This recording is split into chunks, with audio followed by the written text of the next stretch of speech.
Radio 1 ju prezanton ciklin e temave Mos u trishto. Mos u bëj rob i të ardhmes, prite sa të vi. Erdhi caktimi i Allahut, pra mos kërkoni ngutjen e tij. Mos vepro para kohe. A dëshiron të nxjerrësh foshnjën para plotësimit të muajve? A të këputësh frutin para se të piqet? E nesërmja është e humbur dhe e fshehur. Ti se di se si të vjen, e që të sjell me vete. Përse pra ta lodhim trurin në imagjinata që s'do të ndodh, apo ta angazhohemi me ngjarje që nuk do të na godasin? Ndoshta largohesh nga kjo botë që sot, para se të vijë nesërmja. A mos kujton se e kalove urën pa shkelur mbi të? Kush e di? Ndoshta këmbët na kputen para se të arrijmë te ura, apo ura rrëzohet para se të mbrim, por ndodh që edhe të kalohet ura pa ndonjë të keq. Të lodhësh trurin me mendime për të ardhmen, se çfarë do të ndodhë në të ardhmen dhe të orvatesh të çelësh librin e spanjorës e të tregohen ndodhirat, është diçka e papëlqyer që sjell shqetësime të panevojshme, sepse shumica e njerëzve në këtë botë përfytyrojnë se në të ardhmen do të mbeten të uritur, lakuriq, të sëmurë, të varfër, gjë që nuk ekziston në botën e panjohur të tyre, por është vetëm përshpëritje e zbukuruar e djallit mallkuar. Djalli ju frikson me varfëri e ju urdhëron për të këqija, por Allahu ju garanton falje e begati. Ka njerëz të shumë të cilët besimi i dobët i shtyn të qahen se do të ngelin të uritur apo do të sëmuren pas një viti. Jeta jote dhe furnizimi yt s'janë në dorën e njeriut që të mbetesh në udhkryq. Ndaj mos e zhyt veten në mëkate, sepse ti asnjë e di se kur dhe ku do të vdesësh. Prandaj mos u angazhoni me gjëra të kota e ta mbysni veten para kohe. Si përballohen kritikat e të këqinjve? Të pagdhendurit dhe trashanikët thyen dhe llomotitën çmos për krijuesin. Allahu qoftë larg fjalëve të tyre, shan të vetmin një që përveç tij s'ka tjetër, dhe u orvatën që me fjalë të ndyra të prekin pastërtinë e tij. Allahu është i pastër dhe larg thënieve të tyre.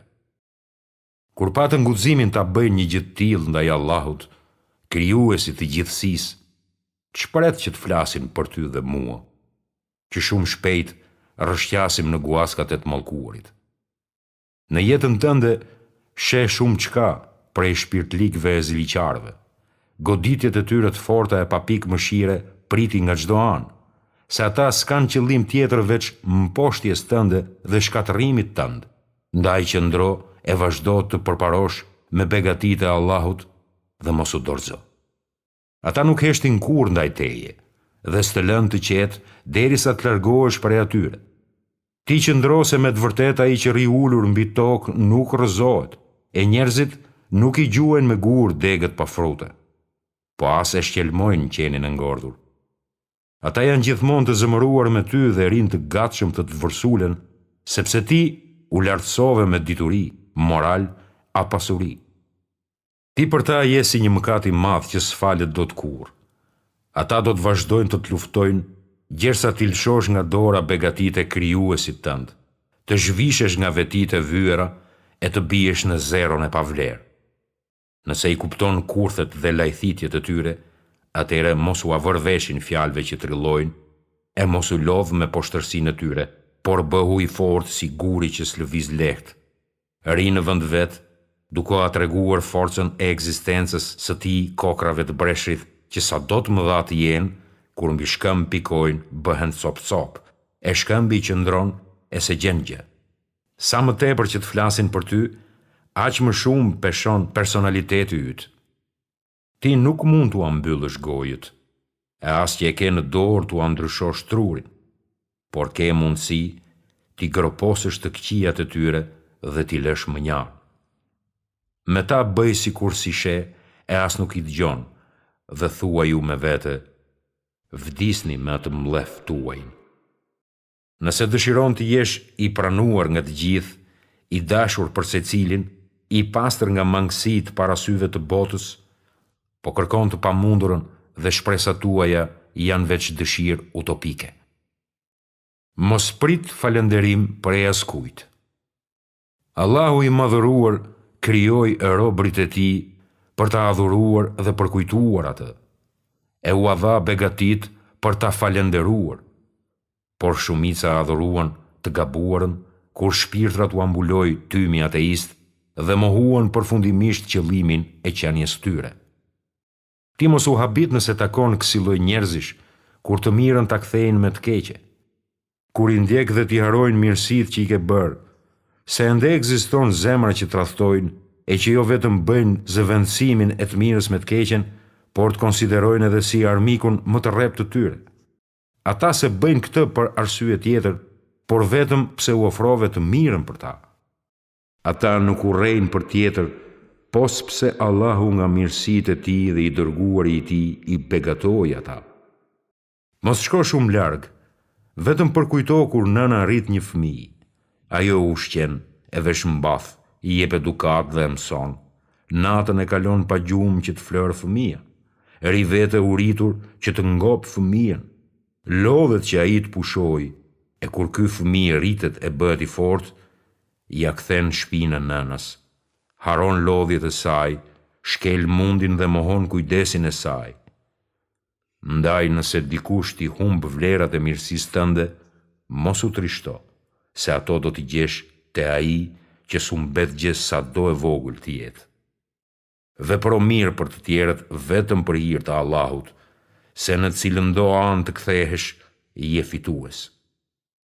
Falënderoje Allahun që jep bamirës e jo i dëmshëm për të tjerët, se dora që jep është më e dobishme se ajo që merr.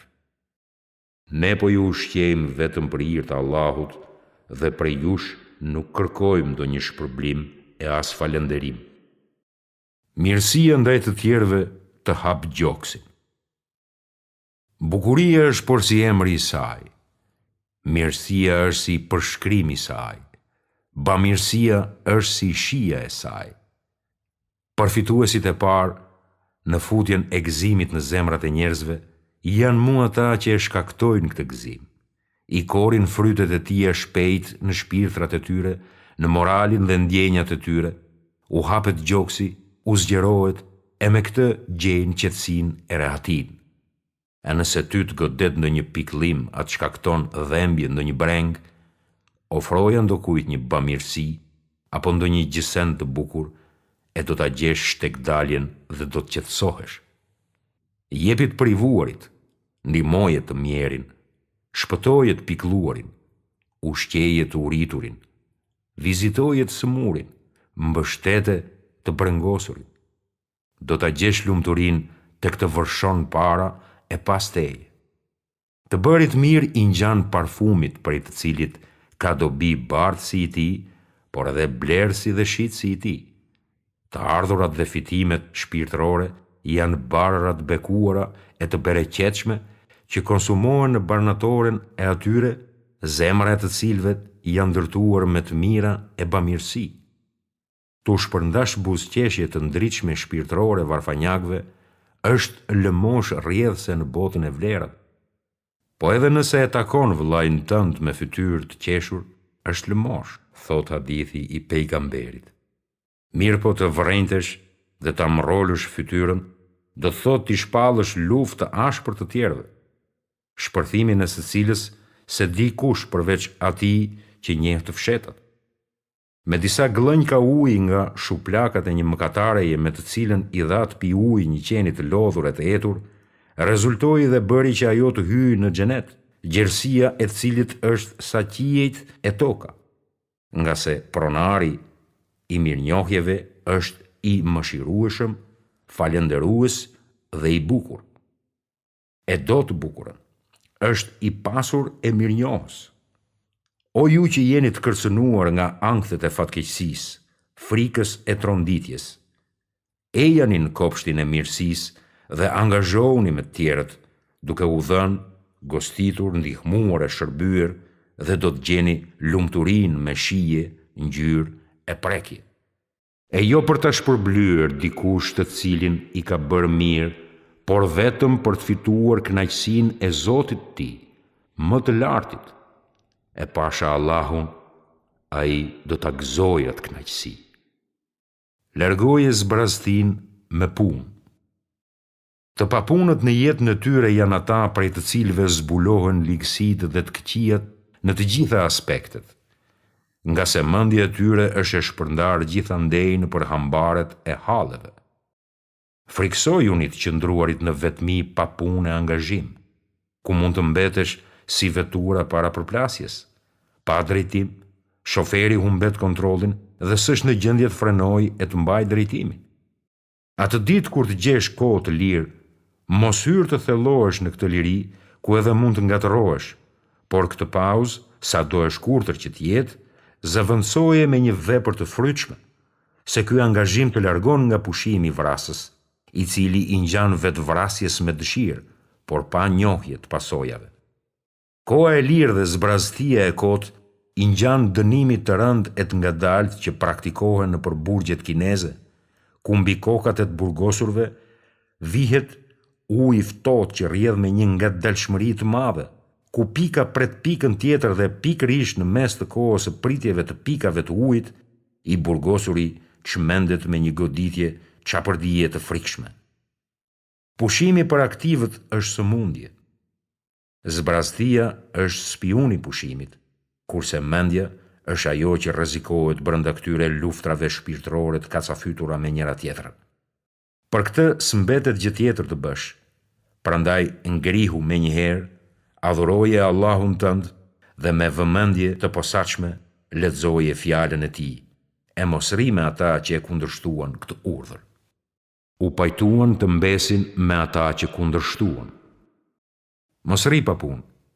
Shkruaj diçka dhe nëse është e kotë, ose rregullo bibliotekën tënde nëse ke, pastro dhomën ku je, ose bëj dobi për të tjerët, kështu që s'të mbetet kohë të hamendesh. Në fund të them, there zbraztin me thikën e mprehtë të punës, e mjekët e botës ta garantojnë 50% të lumturisë përballë kësaj rrjedhe imponuese. Veç kaq. Shiko bujqit, furtarët dhe muratorët se si këndojnë me këngën e zogjve në lumturi e reati, e ti gjendesh në shtratin tënd duke i fshirë lotët dhe duke u mërzitur për shkak se je i kafshuar. Mos imito. Mos merr personalitetin e tjetrit e ti humbasësh vlerat tuaj, se vazhdimisht dëmton veten dhe i bën padrejtësi asaj. Shumë njerëz nga dëshira e flakt që të jenë si të tjerët e t'ja ngjisin këmishën e tjetrit vetes, haruan zërat e tyre, lëvizjet e tyre, fjalët dhe format e tyre, dhe duke ecur pas mendjemadhësisë së këtij artificialiteti, ju dorëzuan shkrirjes së vetvetes. Po t'i hedhësh një sy historisë njerëzore, qysh në kohën kur u krijua Ademi, e deri më sot, nuk sheh dy individ të jenë një lloj, as në formën trupore, as në fizionominë e tyre. Si munden atëherë të ngjajnë në talente e në vlera? Ti je krijesë e posaçme dhe ndryshon nga të tjerët. As nuk erdhi në këtë botë dikush para teje si ti, as pas teje nuk do të vi kurrë. Ndaj, mos imito të tjerët që të humbasësh dhe të injorosh ekzistencën tënde. Përmbaju realitetit dhe kualitetit tënd, e me begatit që t'i dha Allahu. Secili popull ka një anë të cilës i kthehet. Ju shpejtoni drejt punëve të mbara. Jeto ashtu si u krijove. Mos e ndrysho zërin. Mos ndrysho vokalitetin e tij. As mos e kundërshto të ecurin tënd. Nëse do që të përmirësosh veten, atëherë ndiq shpalljen hyjnore. Kuranin famlart. Mos e fshi të qenurin tënd dhe ta zhdukësh pavarësinë që ke. Ti je i veçantë në shijen dhe në ngjyrën e trupit tënd. Njerëzit të duan dhe të dëshirojnë ashtu si je, me këtë ngjyrë dhe shije, se kështu të formësoi krijuesi yt dhe mu kështu të kanë njohur. Prandaj, të mos të bëhet askush imituesi i tjetrit.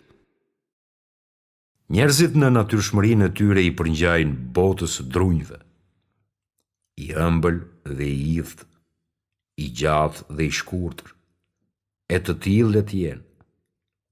Nëse i përngjan bananes, mos u shëndron ftuo. Kuptoje pra se lloj-llojshmëria e ngjyrave dhe gjuhëve, talenteve dhe aftësive tona është një argument prej argumenteve të krijuesit, ndaj mos i moho argumentet e tija.